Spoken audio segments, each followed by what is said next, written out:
अस्सलाम वालेकुम दोस्तों, आज की इस वीडियो में हम बोहर्स एटॉमिक मॉडल के कुछ डिफेक्ट्स को हम समझेंगे और उसके एडवांटेज को भी डिस्कस करेंगे। याद रहे, इससे पहले बोहर्स एटॉमिक मॉडल को हम डिस्कस कर चुके हैं और इससे रिलेटेड तमाम डेरिवेशंस और न्यूमेरिकल को भी हम डिस्कस कर चुके हैं। आज की इस वीडियो में हम defects of Bohr's atomic model को हम डिस्कस करने जा रहे हैं और साथ ही साथ इसके एडवांटेज को।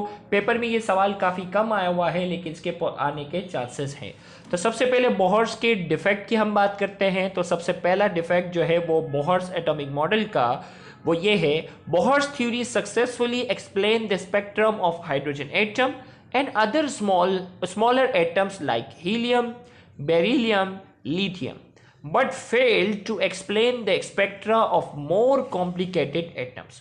बोहर्स थ्योरी की मदद से हमने स्पेक्ट्रम ऑफ हाइड्रोजन को डिस्कस किया, इससे पहले के लेक्चर में आपने सुना भी होगा।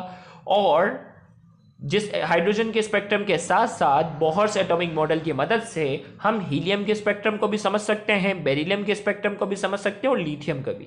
लेकिन but fail to explain the spectra of more complicated atoms, वो एटम्स जिनके एटॉमिक नंबर बहुत ज्यादा हैं, जिनके पास बहुत सारे इलेक्ट्रॉन हैं, बोहर्स एटॉमिक मॉडल उनके स्पेक्ट्रम को समझाने में नाकाम रहा। तो ये पहला डिफेक्ट है कि बोहर जो है वो सिर्फ छोटे एटम के स्पेक्ट्रम को एक्सप्लेन करने में कामयाब रहा। अब इसके एडवांटेज की हम बात करते हैं। ये तो डिफेक्ट था। Advantage number 1, Bohr's theory remove the weakness of Rutherford atomic model. Rutherford's का जो एटॉमिक मॉडल था, बोहर्स के एटॉमिक मॉडल ने उसकी वीकनेस को रिमूव किया था। उसके डिफेक्ट को कैसे रिमूव किया था वो लेक्चर भी हम ऑलरेडी अपलोड कर चुके हैं। Number 2, it helps to calculate the radius of an atom. और बोहर्स एटॉमिक मॉडल की मदद से हम रेडियस ऑफ हाइड्रोजन एटम जो है हमने इसकी डेरिवेशन भी की है, तो वो भी देखना मत भूलिएगा। तो बोहर्स की थ्योरी की मदद से हमने एटम की रेडियस को कैलकुलेट किया। It helps to calculate the energy of revolving electron. और बोहर्स एटॉमिक मॉडल की मदद से इलेक्ट्रॉन जो है वो रिवॉल्व कर रहा होता है, उसके पास कितनी एनर्जी होती है वो भी बोहर्स के एटॉमिक मॉडल से हमने कैलकुलेट किया था उसकी मदद से। वो डेरिवेशन भी हम ऑलरेडी अपलोड कर चुके हैं। Number 4, it helps to calculate frequency, wave number of electromagnetic radiation emitted from hydrogen atom.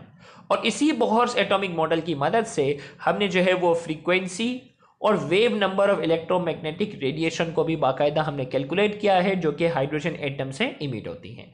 Number 5, it also explain the spectra of smaller simple atom, example hydrogen, lithium, beryllium. तो यहां हमने कहा कि ये hydrogen के साथ साथ, गौर से सुनिएगा, हाइड्रोजन के साथ साथ ये दूसरे छोटे एलिमेंट जो हैं, एटम्स जो हैं, उनके स्पेक्ट्रा को भी एक्सप्लेन कर लेता है। फॉर एग्जांपल देखो, यहाँ हाइड्रोजन नहीं हीलियम कर लो ना, क्योंकि हाइड्रोजन के साथ हीलियम, बेरिलियम और लिथियम, इन तीनों की बात हो रही है ना। हाइड्रोजन को तो हमने वैसे ही टारगेट किया हुआ है, तो हमने कहा कि ये हाइड्रोजन के साथ साथ हीलियम, लिथियम और बेरिलियम के स्पेक्ट्रम को भी क्या करता है, एक्सप्लेन करता है। तो यहां जाकर हमने जो है वो आज के इस लेक्चर में जो है वो बोहर्स थ्योरी के हमने डिफेक्ट को और बोहर्स थ्योरी के एडवांटेज को बाकायदा हमने डिस्कस किया। अगले लेक्चर में हम डिस्कस करने जा रहे हैं हाइजेंसबर्ग अनसर्टेनिटी प्रिंसिपल, तो उसको देखना मत भूलिएगा। Thank you very much. Allah.